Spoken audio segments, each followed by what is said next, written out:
श्री कृष्ण चैतन्य प्रभु नित्यानंद,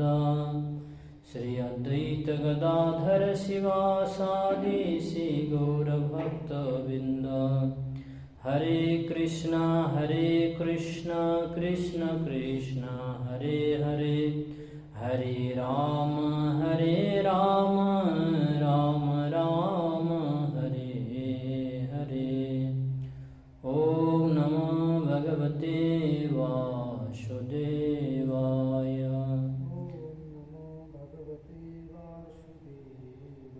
ओम नमो भगवते वासुदेवाय।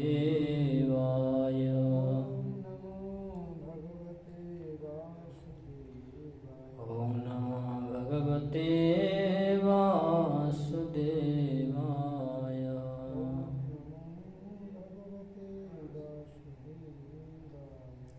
लीला पुरुषोत्तम भगवान श्री कृष्ण सुदामा ब्राह्मण के साथ भगवान श्री कृष्ण का मिलन का हम लोग कथा श्रवण कर रहे थे, जिसमें कि सुदामा विप्र के जो ब्राह्मण है उसकी संसार का स्थिति को वर्णन करे कि उन्होंने इतना गरीब रहते थे क्योंकि उन्होंने कोई भौतिक धन उपार्जन करने के लिए इच्छा नहीं रखते थे। बाकी पूरे समय जो है भगवान कृष्ण के भजन करने के लिए अपना समय को व्यतीत करते थे, और जिसके कारण उन्होंने इस प्रकार से अपने जो परिवार की इस प्रकार से एक दरिद्र व्यक्ति की तरह अपना जीवन व्यतीत करते हैं, लेकिन भगवान के भजन भक्ति सेवा बहुत करते थे। और उनके पत्नी को ये पता है कि उनको जो मित्र है भगवान श्री कृष्ण जो कि द्वारिका के राजा हैं, जिसके कारण उन्हें बताते हैं अपने पतिदेव से सुदामा ब्राह्मण को कि आप जो हैं उनसे मिलने के लिए जाइए, और मिलने के लिए जाएंगे तो कुछ ना कुछ धन आपको प्रदान करें जो कि हमारे जीवन के लिए न्यूनतम आवश्यकता की पूर्ति हो जाएंगे। तो आज हम लोग श्रवण करेंगे कि इस प्रकार से जब ब्राह्मण की पत्नी अत्यंत नम्रता पूर्वक अनेक बार आग्रह किया तो वे श्री कृष्ण के पास जाएं। ब्राह्मण ने सोचा कि किसी भौतिक लाभ के लिए भगवान श्री कृष्ण से मांग करने की आवश्यकता नहीं है, परंतु अपनी पत्नी के बराबर और बारंबार निवेदन से वह बाध्य हो गया। और इसके अतिरिक्त उसने सोचा यदि मैं वहाँ जाता हूँ तो श्री भगवान से मैं व्यक्तिगत रूप से मिलूँगा, वह एक महान अवसर होगा, चाहे मैं उनसे किसी भौतिक लाभ के कामना करूं अथवा नहीं। जब उसने श्री कृष्ण के पास जाने का निर्णय किया तब उसने अपनी पत्नी से पूछा कि श्री कृष्ण को भेंट करने के लिए घर में कुछ है अथवा नहीं, क्योंकि उसे अपने मित्र के लिए कुछ भेंट लेकर जाना था। उसकी पत्नी ने तत्काल ही अपने पड़ोस से मित्र से 4 मुट्ठी चावल के कण एकत्रित किए और एक रुमाल में बांधकर श्री कृष्ण को अर्पित करने के लिए अपने पति को दे दिए। तो एक पल भी व्यर्थ किए बिना ही सुदामा ब्राह्मण ने उस उपहार को साथ में ले लिया और श्री भगवान से भेंट करने के लिए द्वारिका की ओर चल पड़ा। जब वह द्वारिका की ओर बढ़ रहा था तब वह यही स्मरण कर रहा था कि किस प्रकार वह श्री कृष्ण से मिल पाएंगे, अथवा उसके हृदय में श्री कृष्ण के अतिरिक्त और कोई विचार नहीं था। तो देखिए किस प्रकार से सुदामा विप्र भगवान श्री कृष्ण से मिलने के लिए जा रहे हैं, तो उनको भावना किस प्रकार से है। उनके पत्नी के भावना है कि हमारा जो पति हैं वो भगवान कृष्ण के मित्र हैं, उनको साथ मिले, और जिसके कारण वहाँ पर जाकर उन्होंने कुछ न्यूनतम आवश्यकताओं की भौतिक पदार्थों की मांग ले, जिसके कारण हमारा संसार आराम से आनंद से गुजारा हो जाए। ये इच्छा उनको पत्नी के हैं, इसके लिए मिलने के लिए बार बार जाने के लिए बता रहे हैं। और वहीं पर ये भगवान का मित्र सुदामा का मन की भावना क्या है कि जब बार बार बोल ले तो जाना चाहिए, नहीं जाएंगे तो घर में कुछ भी हो सकता है और आगे जाकर, तो जिसके लिए उन्होंने बोला इसी एक सुजोग है हमारा मित्र से मिलने का। तो उनको इच्छा ये है कि उनको साथ मिलने के लिए हम जाएंगे और उनको चिंतन में किस प्रकार लेना है उनको साथ मिलने के लिए। और जब भी नियम है शास्त्र की, जब हम गुरु के घर में या भवन में जाते हैं और मंदिरों में जाते हैं और कोई उत्सव में जाते हैं, 3 समय हमको साथ में कुछ ना कुछ भेंट लेके जाना चाहिए। बिना भेंट के कुछ उपहार लिए बिना हमको इस 3 स्थान पर नहीं जाना चाहिए, कुछ ना कुछ उपहार लेके जाना चाहिए। तो उन्होंने आपको पत्नी के बताते हैं इस प्रकार से कि कुछ घर में है, देखिए ऐसा स्थिति है उनको घर में भगवान को भेंट करने के लिए कोई चढ़ावा नहीं है, कोई विषय वस्तु नहीं है कि उन्होंने संकल्प किया जाने के लिए तैयारी कर रहे हैं, लेकिन घर में एक मुट्ठी चावल के कण भी नहीं है जो कि वो उसको ले जा सके। तो इस प्रकार से दरिद्र व्यक्ति हैं कि जिन्होंने भगवान के भक्ति में इतना तल्लीन रहते थे, जिसके कारण भौतिक संपदा के प्रति तने की भी उसको इच्छा नहीं है। तो उनके पत्नी ने तुरंत पड़ोस के पास जाते हैं और 4 मुट्ठी चावल के कण एकत्रित करते हैं और उसको भगवान कृष्ण के लिए उपहार स्वरूप भेंट कर रहे हैं। देखिए कितना दरिद्र व्यक्ति हैं कि हम लोग ये सोच ही नहीं सकता कि हम लोग किसी को इस प्रकार से भेंट कर सकते, लेकिन भगवान तो भाव का प्रेम के भूखा है। जिस प्रकार से भाव भगवान भावग्राही जनार्दन कहते, इसलिए जिस भाव से आप उनको भक्ति करेंगे भजन, उसी भाव से आपको साथ संबंध होते हैं। इसलिए उन्होंने जब दारी के रास्ते में चल पड़े तो भगवान के उन्होंने मन में बिल्कुल इस भौतिक कोई पदार्थ आशा उनको अंदर नहीं है, ओनली पर भगवान कृष्ण को साथ स्मरण करके किस प्रकार से हम मिलेंगे। वो तो अभी द्वारिका के राजा हैं और मैं कहाँ जो है एक दरिद्र ब्राह्मण हूँ, और मित्र था बचपन में, और अब कितने बड़े हो गए भगवान श्री कृष्ण, और मेरे साथ उनको वो देखकर पहचान पाएंगे या नहीं। जिस प्रकार से हम लोग देखते हैं कि अक्रूर जी जब वृंदावन धाम आ रहे थे उस समय भी उन्होंने पूरी वृंदावन की भगवान की चिंतन में इतना मगन था कि सुबह से लेकर हमने मथुरा से वृंदावन पहुंचने तक शाम हो चुका था। तो इतने भगवान के जो लीला है, भगवान को मिलने के उत्सुक स्मरण के कारण इतने समय लग गए थे। तो इस प्रकार से देखते हैं कि यहाँ पर भी सुदामा विप्र भी जा रहे हैं भगवान से मिलने के, लेकिन भाव भक्ति के अंदर कितना भाव है भगवान को संग मिलने का। तो इस प्रकार से हम भी जब धाम यात्रा करते हैं, वृंदावन, नवद्वीप, पुरी और आदि अलग अलग भगवान को लीला स्थली को दर्शन करने जाते हैं, तब भी हमारा मन में इस प्रकार सा भाव हो कि हम जो है भगवान श्री कृष्ण के बिल्कुल लीलाओं का कथाओं का स्मरण करें, और जिसका हमारा मन पवित्र हो जाए और भगवान को हम दर्शन करने में उनको लीलाओं को समझने के थोड़ा शक्ति प्राप्त होते हैं। और भगवान को जितने आप आतुर होकर भगवान को भक्ति करेंगे और आप जितने लगन के साथ करेंगे, उतना ही आपको आसानी से भगवान के दर्शन करने का अवसर प्राप्त होते हैं और भगवान के साथ कृपा प्राप्त होते हैं। तो अगले स्टेज में बता रहे हैं, जुदु वंश के राजाओं के महलों तक पहुंचना अवश्य ही कठिन था, परंतु ब्राह्मणों को उनका दर्शन करने दिया जाता था। और जब सुदामा वहां गया तब अन्य ब्राह्मणों सहित उसे 3 सैनिक शिविर से होकर जाना पड़ा। प्रत्येक शिविर में विशाल द्वार थे और उससे होकर जाना पड़ा। उस द्वारों एवं शिविर के पश्चात 16,000 भव्य महल दिखाई पड़े, जो श्री कृष्ण की 16,000 पत्नियों के निवास स्थान थे। सुदामा ने एक महल में प्रवेश किया जो कि अत्यंत शानदार ढंग से सुसज्जित था, और जब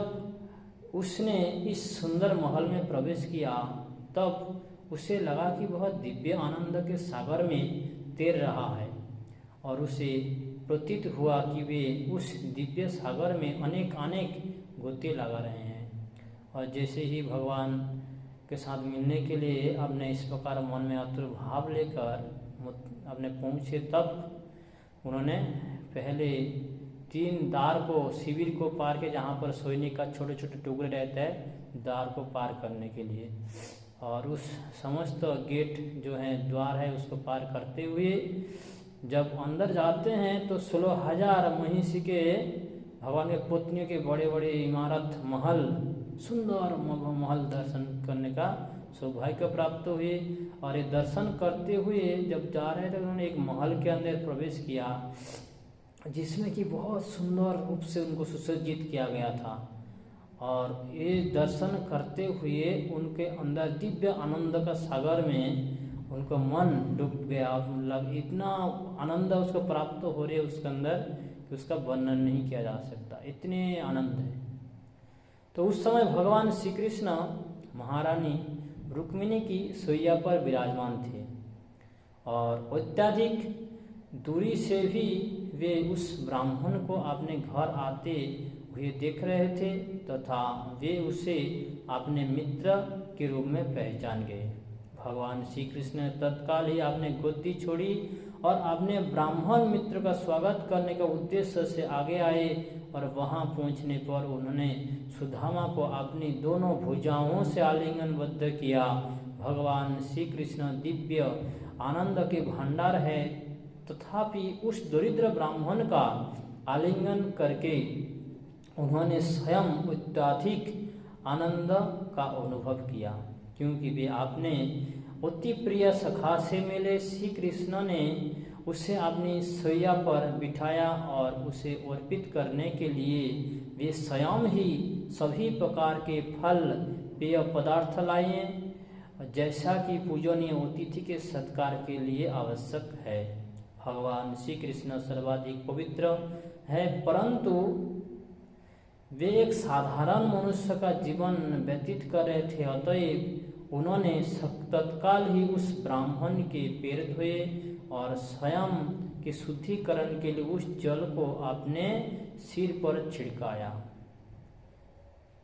इसके पश्चात भगवान ने सुदामा ब्राह्मण के शरीर पर विभिन्न प्रकार की सुगंधित वस्तुओं जैसे चंदन और गुरु केसर का लेपन किया गया और उन्होंने तत्काल ही अनेक प्रकार की सुगंधित अगरबत्तियां जलाई और जलते हुए दीपकों से उसकी आरती की। इस प्रकार उसका उचित आतिथ्य करने तथा ब्राह्मण द्वारा उचित भोजन कर लेने के पश्चात भगवान श्री कृष्ण ने कहा, मेरे प्रिय सखा, यह अहो भाग्य है कि आप यहाँ आए हैं। तो देखिए भगवान श्री कृष्ण के प्रवेश करने के इतने मन में आतुर थे जिसके उन्होंने महल के अंदर प्रवेश किए तो रुक्मिणी के साथ भगवान श्री कृष्ण उस समय अपने शैया पर विश्राम कर रहे थे। और जैसे ही भगवान श्री कृष्ण ने को तो सब कुछ पता है, वो स्वयं सबका हृदय में परमात्मा के रूप में विराजमान रहते, जिससे उनको पता है कि सुदामा मिलने के लिए हमसे आ रहे हैं और भगवान इसके लिए पहले से ही तैयार थे कि मेरे भक्त जो मित्र हैं जिसके साथ कि हमने कितने दिन से उसके मिल नहीं पा रहे क्योंकि सुदामा भगवान कृष्ण के पास नहीं आ रहे थे, जिसके कारण नहीं मिल पाए। और आज जब मिलने के लिए आए हैं तो उन्होंने तुरंत पहचान गए और वहाँ से वे बिस्तर छोड़ के उठ कर भागा। भगवान ब्राह्मण सुदामा को अपने स्वागत के लिए तुरंत उठ के भागा और जाकर उनको जैसे ही पास पहुँचे भगवान को अपने गले से लगा लिए। ये होते भगवान श्री कृष्ण। और यही बात होते हैं कि द्रुपद और जो द्रोणाचार्य इसका बीच में इस प्रकार उन लोगों ने भी शिक्षा के समय परम मित्र हो गए थे और उन्होंने बता किया था कि जब हम राजकुमार है, तुम ब्राह्मण हो, तो हम तुमको हमारा आधा राज्य दे देंगे। इस प्रकार वादा करते चले जाते हैं और जो द्रुपद महाराज हो जाते हैं, राजकुमार थे पहले शिक्षा अध्ययन के समय, और बाद में जब द्रोणाचार्य की विवाह होते हैं और उनको पुत्र होते हैं और उसको अश्वत्थामा को दूध पिलाने के लिए उनके पास बिल्कुल गाय भी नहीं थे और कोई उसको दूध नहीं पिला रहे थे शुद्ध अपने अश्वत्थामा को, जिसके कारण उसको पुत्री ने उसको याद दिलवाया कि आपका मित्र हैं द्रुपद राजा, उनके पास जाइए और उनके बताइए कि आपने ऐसे वचन दिया था और आपने एक राज्य दे दीजिए, नहीं तो कम से कम एक गाय दे दीजिए जिसके कारण कि मेरे पुत्र का हम भरण पोषण कर सके।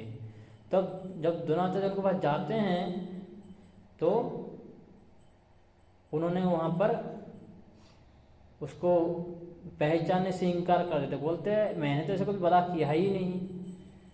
वहाँ से उन परस्पर दोनों के विरुद्ध में वहाँ पर जो है द्वंद्व शुरू होते हैं, जिसके कारण उन्होंने पांडवों को इतना शिक्षा प्रदान करने समय यही बताया था कि शिक्षा के बाद गुरु दक्षिणा के रूप में उन्होंने यही मांगा था कि द्रुपद को बंदी बना कर लाओ। तब अर्जुन जाते हैं और द्रुपद को बंदी बना कर ले आते हैं और समर्पित करते हैं। तब बोलते हैं मेरा यह पूरा राज्य मैंने विजय प्राप्त किए और मैं तुमको आधा भाग राज्य देता हूँ। तो इस प्रकार से द्वंद्व बाद में समाप्त हुए और उस समाप्त तो नहीं हुए, उसके बाद उनको मारने के लिए अब द्रुपद ने हवन यज्ञ करते हैं, जिसके कारण से वहाँ पर उनको मारने के लिए कृतवर्मा उत्पन्न होते हैं, द्रौपदी के भाई। तो इस प्रकार से देखते हैं कि इसकी एक जब हम लोग एक साथ सहपाठी के रूप में गुरुकुल में अध्ययन करते हैं तो हमारा अलग अलग जगह से हम लोग जब आते हैं हमारा मित्रता हो जाते हैं और मित्रता बस कोई सारी बातें हो जाते हैं और उसको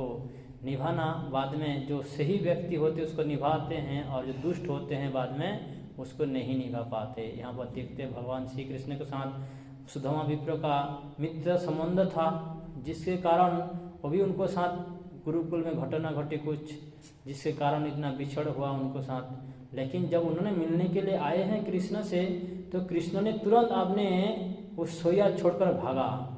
ब्राह्मण के पास और उसको गले लगाया, उसको स्वागत किया और आपने सिंहासन उसको आसन प्रदान के सिंहासन में बैठाया। उसके बाद उनको चरण धौत किए और चरण धौत उसको फल और पान करने के लिए जल आदि प्रदान किए और उसको चरण सेवा की और उसको आरती करते हैं। और जो उनको चरण जब धौत करवाने के बाद उस जो पानी है चरण जल है अपने मस्तक पर छिड़का और भगवान श्री कृष्ण उनको चंदन उग्र का केसर का लेपन किया है और इस प्रकार से उनको बहुत सुंदर रूप से ब्राह्मणों को सेवा किया है। भगवान श्री कृष्ण ये समस्त लीला भगवान होते हुए भी इसलिए कर रहे हैं कि हम लोग को शिक्षा प्रदान कर रहे हैं कि हम लोग जब इस प्रकार गृहस्थ जीवन में रहें तो हम लोग घर में कोई ब्राह्मण आए, अतिथि आए, साधु आए, संत आए तो उसको भी हम इस प्रकार से सेवा करना चाहिए, जिसके कारण कि वो साधु संत जब प्रसन्न होकर आशीर्वाद वैष्णव आएंगे, संत महाराज आएंगे, उनको जब दर्शन से पवित्र हो जाते हैं और उसको सेवा करने का फल हमारा गृहस्थ में मंगल ही मंगल हो जाते हैं। जिसके कारण जब भी हम लोग को इस प्रकार सुयोग प्राप्त हो सेवा करने का तो उस अवसर को कभी खोना नहीं चाहिए, क्योंकि भगवान श्री कृष्ण अपने जीवन में हर सेवा हर कार्य करते हुए शिक्षा हम लोग को प्रदान करते हैं कि हम लोग किस प्रकार कलियुग में बद्धजीव होते हुए भी हम उसको इस प्रकार से निभा सके। और इसलिए भगवान स्वयं अपने जीवन में हर शिक्षा को अपनाते हुए हमको शिक्षा देते हैं। भगवान चैतन्य महाप्रभु, भगवान कृष्ण, भगवान रामचंद्र, ये भगवान के जो लीलाएं हैं ये हमको शिक्षा देते, हर पल शिक्षा देते। एक लीला करते भगवान उनके माध्यम से हम सभी को शिक्षा प्रदान करते हैं और उस शिक्षा का हम जीवन में अगर ग्रहण करेंगे तो हमारा भक्ति जीवन बहुत सुंदर रूप से आगे बढ़ते रहेंगे। अत्यंत दरिद्र होने के कारण तो उसके बाद भगवान श्री कृष्ण को बताते हैं कि प्रिय मित्र, आपने मिलने के लिए आए हमसे, मेरा अहो सौभाग्य है कि हम आज आपके दर्शन प्राप्त हुए और आपकी सेवा के मौका प्राप्त हुए। इस प्रकार से भगवान बताते हैं। तो सुदामा विप्र अत्यंत दरिद्र होने के कारण वह ब्राह्मण सुंदर रूप से कोई वस्त्र भी धारण नहीं किए हुए था और आए हैं राजमहल में, लेकिन उनको वस्त्र जो हैं उनके शरीर के वस्त्र गंदे हैं, फटे हुए हैं और उसका शरीर भी बहुत लंबा तथा शीतल पतला था और बहुत अधिक स्वच्छ नहीं दिख रहा था तथा आपने दुर्बल शरीर के कारण उसकी हड्डियां स्पष्ट रूप से दृष्टिगोचर हो रही थी। भाग्य की देवी रुक्मिणी जी चामर के द्वारा व्यक्तिगत रूप से उसे पंखा करने लगी परंतु महल में उपस्थित अन्य सभी स्त्रियां श्री कृष्ण को इस प्रकार ब्राह्मणों का स्वागत करते हुए देखकर आश्चर्यचकित थी। उन्होंने यह देखकर आश्चर्य हुआ कि यह इस विशेष ब्राह्मण का स्वागत करने के लिए भगवान श्री कृष्ण कितने उत्सुक है, और वे विचार करने लगे कि किस प्रकार श्री कृष्ण ने एक ऐसे ब्राह्मण का स्वागत कर सकते हैं जो कि अत्यंत दरिद्र हैं और अधिक स्वच्छ भी नहीं हैं तथा घटिया फटे हुए जो है वस्त्र धारण किए हुए हैं, परंतु साथ ही साथ वे यह समझ रही थी कि यह ब्राह्मण कोई साधारण व्यक्ति नहीं है। उन्हें ज्ञात था कि उसने अनेक पुण्य कर्म किए होंगे, अन्यथा भाग्य देवी की लक्ष्मी के पति भगवान श्री कृष्ण उसका इतना सेवा कैसे करते हैं। वे इस बात से और भी चकित हुई कि वह ब्राह्मण भगवान श्री कृष्ण की शैया पर बैठा था, और वे यह देखकर विशेष रूप से चकित हुई कि भगवान श्री कृष्ण ने उसका ठीक उसी प्रकार आलिंगन किया जैसा वे अपने ज्येष्ठ भ्राता श्री बलराम जी का आलिंगन करते हैं, क्योंकि भगवान श्री कृष्ण केवल बलराम जी और रुक्मिणी देवी का ही आलिंगन करते थे, अन्य किसी का नहीं। देखिए, समस्त रानियां बता रहे हैं कि जो उस समय मिलने के लिए आए सुदामा विप्र की स्थिति क्या है। उनके पास ना तो बहुत सुंदर वस्त्र हैं, ना तो कोई आभूषण है, उनके पास पूरे ने फटे गंदे कपड़ा, कि इतने रास्ता चलकर गए हैं भगवान से मिलने के लिए, जिसके कारण और उनके पास इतने उन्होंने भजन में व्यस्त रहे थे, भगवान ने चिंतन में लीन रहते थे, तो उनको वस्त्र के प्रति कभी ध्यान नहीं होता था कि मैं जा रहा हूँ, राजा है, बहुत सुंदर सुंदर कपड़ा पहने होंगे और इतने बड़े महल में कैसे मैं मिलूँ। तो हम लोग जब कोई भी त्यौहार में जाते हैं, किसी ने कहीं से मिलना हो, पहले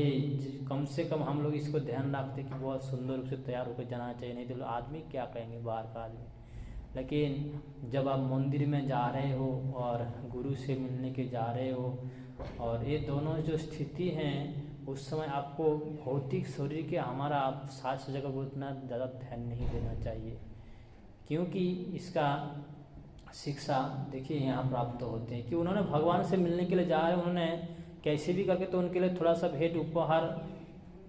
आपने आयोजन कर लिया है, लेकिन आपने वस्त्र को प्रति ध्यान नहीं दिया। और भगवान श्री कृष्ण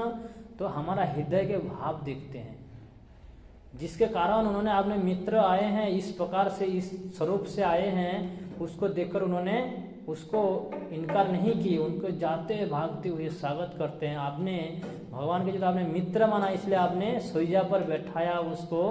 और उसको रुक्मिणी महारानी ने उसको चामर ढूल रहे हैं और इस प्रकार से भव्य सेवा कर रही हैं। और ये देख के समस्त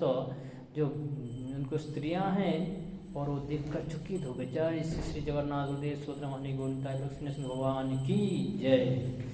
तो इस प्रकार से भगवान का द्वारा स्वागत सत्कार देखकर बहुत आश्चर्य होने लगे सभी को कि ये ब्राह्मण ने कितने पुण्य कर्म किए होंगे और भगवान का कितने सुंदर संबंध होंगे, जिसके कारण कि भगवान श्री कृष्ण जो कि लक्ष्मीपति हैं, उन्होंने उनका सेवा कर रहे हैं। तो देखिए, इस यहाँ से ये शिक्षा प्राप्त होते हैं, अगर आप भगवान के शुद्ध भक्त हो जाएं और भगवान के सुख भक्ति में आप लीन रहें। एक तो पहले भगवान बताते जुगोक्ष में वहम कि हम उसके लिए समस्त विषय वस्तु स्वयं लेकर आके देते हैं, और दूसरे हैं भाग्य देवी लक्ष्मी भी आपने सेवा में तत्पर रहते हैं भक्त की। इसलिए हमको जो भक्ति जीवन हम लोग आए हैं, ये बहुत ध्यान देने का विषय है कि हम क्या करने आए हैं और हम जीवन में क्या कार्य कर रहे हैं।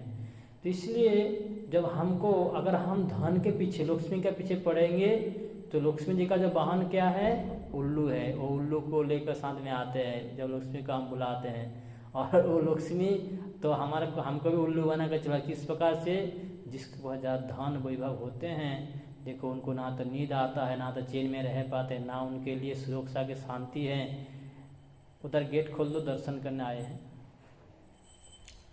तो इस प्रकार से उस व्यक्ति धन के पीछे इतना मदमस्त हो जाते हैं, तो अपने जीवन बहुत सुंदर रूप से व्यतीत नहीं कर पाते। वो सोचते सोचते उनका जीवन में दवा लेते लेते उनको नींद भी नहीं आती। जब तो दवा नहीं लेते नींद नहीं आता। तो अगर हम लक्ष्मी देवी को हम उसको बुलाएं उसको, तो क्या होंगे, हम परेशान हो जाते हैं और वो कुछ समय के लिए आते हैं चले जाते हैं। लक्ष्मी को जो अर्थ होते हैं, धन है, वो आते हैं विशेष रूप से और किस तरह से शरीर निकाल जाते पता भी नहीं चलता आदमी को। बोलते हैं हम तो इतने कमाते हैं, उसका तो हमारे इतने भी खर्चा भी हो जाते हैं। तो इस प्रकार से लक्ष्मी का अगर आप बुलाएंगे अपने जीवन में, वो टिकेंगे नहीं, रहेंगे नहीं, स्थिर नहीं होंगे। अगर हम उसी जगह पर लक्ष्मी देवी के साथ भगवान नारायण को भी हम बुला लेंगे, तो वही भगवान लक्ष्मी नारायण गरुड़ के कंधे पर चढ़कर आएंगे और गरुड़ जब चलते हैं तो उनको जो पंख के जो दोनों पंखों से साम वेद का ध्वनि निकालते हैं। और जब पति पत्नी एक साथ आएंगे हमारा जीवन में, तो आके स्थिर बैठे रहेंगे। क्योंकि अगर किसी का घर में जब हम उसको कोई अपने अवसर पर उत्सव को उसका हम आह्वान करते हैं, अगर पत्नी ओनली पर पत्नी को उनको बुलाया जाए तो आएंगे कुछ समय के लिए, आए फटाफट अपने काम रिश्तेदारी के निभाया तुरंत भाग के चले जाए घर। अगर पति पत्नी पूरे परिवार के बुला लिया जाए, वो आपको घर में आकर उत्सव करने के बाद भी 2-3 दिन ठहर जाते हैं, कोई दिक्कत नहीं है, मित्रता बस रह जाते हैं। इसलिए हमारा जो सेवा है भक्त को लक्ष्मी नारायण के साथ ही सेवा करना चाहिए, तो वो आपको आकर धन लक्ष्मी देवी आपको यहाँ बैठे रहेंगे। और जब हम भगवान कृष्ण के भजन करते हैं, भक्ति करते हैं और सेवा करते हैं, तो भगवान के साथ लक्ष्मी देवी आ जाते हैं फ्री। भगवान कृष्ण की सेवा करिए तो लक्ष्मी देवी अपने आप आपके पास चल कर आएगा, आपके उसके लिए भागना नहीं पड़ता है। इसका हम उदाहरण देखते हैं, श्रील प्रभुपाद जी जब इस संस्था को तैयार करते मात्र 40 रुपये लेकर गए थे, लेकिन कोई कुछ नहीं है उस समय, लेकिन आज ओनली पर 40 रुपये थे उनके पास इंडिया के। और वही पैसा लेकर उन्होंने जाते हैं विदेशों में और उसको भगवान को कृष्ण को प्रतिष्ठित करने के, तो ये उनके मन में इच्छा है कि हम भगवान को, उनको बस यही इच्छा नहीं थी मैं जाऊँगा बहुत सारे पैसा बनाऊँगा वापस आऊँगा अपना आदि करेंगे, ऐसे उनके मन में कोई भावना नहीं था। उनको उद्देश्य भगवान का वाणी का प्रचार, कृष्ण की सेवा के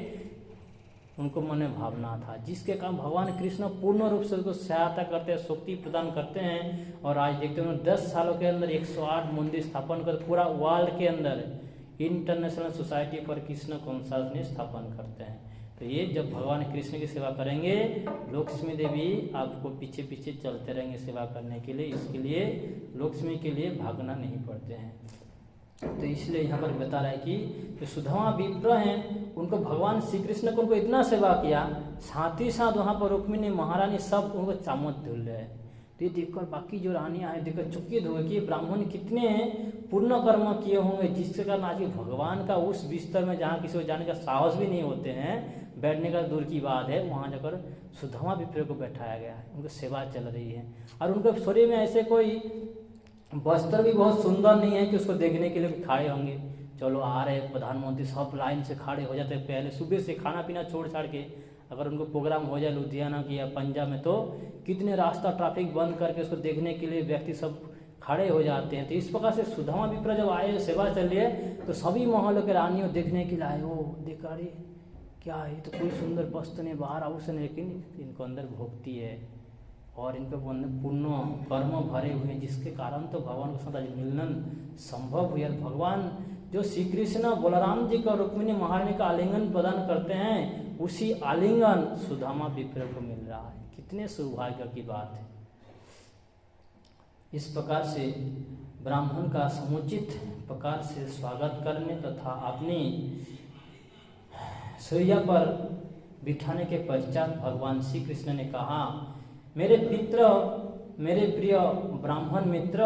आप सर्वाधिक बुद्धिमान व्यक्ति हैं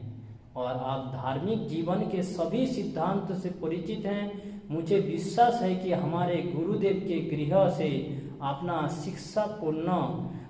करने के पश्चात तथा उन्हें पर्याप्त रूप से दक्षिणा देने के पश्चात आपने अपने घर लौटकर एक योग्य पत्नी स्वीकार की होगी। मुझे पूर्ण रूप से ज्ञात है कि आरंभ से ही आप भौतिक जीवन के प्रति तनिक भी आकर्षित नहीं थे और न ही आप भौतिक दृष्टि से ऐश्वर्यवान होने की कामना रखते थे, इसलिए आपको धन की आवश्यकता है। और इस भौतिक जगत में भौतिक ऐश्वर्य से अनासक्त लोग बहुत ही कम मिल पाते हैं। ऐसे अनासक्त लोग को इंद्रिय तृप्ति हेतु धन एवं वैभव एकत्रित करने की तनिक भी इच्छा नहीं होगी, परंतु कभी कभी देखने में आता है गृहस्थ के अनुकरणीय जीवन का प्रदर्शन मात्र करने के लिए वे धन एकत्रित करते हुए पाए जाते हैं। वे यह दिखते हैं कि किस प्रकार धन के उचित विभाजन से व्यक्ति एक आदर्श गृहस्थ बनते हुए भी महान भक्त बन सकता है। ऐसे आदर्शवादी गृहस्थ को मेरे उपदेशों का पालन करता मानना चाहिए। और मेरे प्रिय मित्र, मुझे आशा है कि तुम्हें हमारा विद्यार्थी जीवन के वे दिनों का स्मरण है जब हम दोनों निवास स्थल पर एक साथ रहते थे। वास्तव में जो ज्ञान हम दोनों को अपने जीवन में प्राप्त किया वह ज्ञान विद्यार्थी जीवन में ही पाया है। तो इस प्रकार से याद कर रहे हैं उस उज्जैन के सांदीपुनी आश्रम में जो शिक्षा ग्रहण किए थे, उस शिक्षा के बारे में आपस में दोनों चर्चा कर रहे हैं कि गुरु गृह में जब हम लोग एक साथ था, हम लोगों ने शिक्षा पूर्ण किए हैं। शिक्षा के बाद उसको हम लोग दक्षिणा प्रदान किए, दक्षिणा के बाद लौट कर आए हैं। मुझे आशा है आप पहले से भौतिक धन संपत्ति प्रति आपको कोई आसक्ति नहीं है और आपने शादी किए होंगे और आपने निश्चय अपने गृहस्थ जीवन पालन किए होंगे और जेहेतु आपको कोई भौतिक आकांक्षा नहीं है, इस कारण आपको धन की भी आवश्यकता है। भगवान तो मन की वांछा जानते हैं, तो उसको इसलिए उसको बता रहे हैं, थोड़े से कुछ बताए उनको, इसलिए उनको इस प्रकार से भगवान बता रहे हैं। तो भगवान बता रहे कि जो आदर्श गृहस्थ जीवन जो बिताने वाले व्यक्ति हैं, वो व्यक्ति क्या करते हैं, अपने गृहस्थ जीवन निभाते हुए धन थोड़ा थोड़ा एकत्रित करते हुए उनको महान उद्देश्य ये होता कि मैं भगवान के महान भक्त बनूं। साथ ही साथ हमारा गृहस्थ का सबसे बड़ा कर्तव्य होते हैं कि भगवान को केंद्र करते हुए हम उनके सेवा के लिए अपना समय दें, क्योंकि संसार के जो सार हैं वो कुछ नहीं है, वो भगवान के भजन ही आपको साथ जाने वाला है। और जब तक आपने भजन नहीं करेंगे, आ जाइए मंदिर दर्शन करने के लिए, जल्दी बंद हो जाएंगे। तो इसलिए जो गृहस्थ जीवन में विशेष रूप से भगवान को स्थान देना चाहिए और उनको सेवा करते हुए समस्त कार्य करना चाहिए। और भगवान चैतन्य महाप्रभु इसलिए बताते हैं कि जहाँ भी रहें आप, घर में रहे, गृह में रहे और कोई भी कार्यस्थल में रहें, भगवान के नाम को साथ में लेते हुए अपना जीवन व्यतीत करें। हरे कृष्णा कृष्णा कृष्णा हरे हरे, हरे राम राम राम हरे हरे। तो वास्तविक मंगल तभी होते हैं जब अपना जीवन में भगवान को प्रवेश करवाते हैं कि भगवान मंगलम भगवान विष्णु, मंगल है भगवान विष्णु। इसलिए यहाँ पर भगवान श्री कृष्ण के साथ जब मिलने आए हैं तो उनको इस प्रकार से भव्य स्वागत हुए और भगवान श्री कृष्ण रुक्मिणी महारानी उनको दिव्य सेवा कर रहे हैं और भगवान श्री कृष्ण उस प्रकार से उनके साथ वार्तालाप करने लगा। आज यहाँ पर कथा के विश्राम देते हैं, काल इसका अगला चर्चा करेंगे। जय लीला पुरुषोत्तम भगवान श्री कृष्ण की जय, जगत गुरु श्रील प्रभुपाद की जय, अनंत कोटि वैष्णव बिंद की जय, स्वामित्व गौर भक्त बिंद की जय, निताय गौर प्रेमानंदे हरि हरि बोल।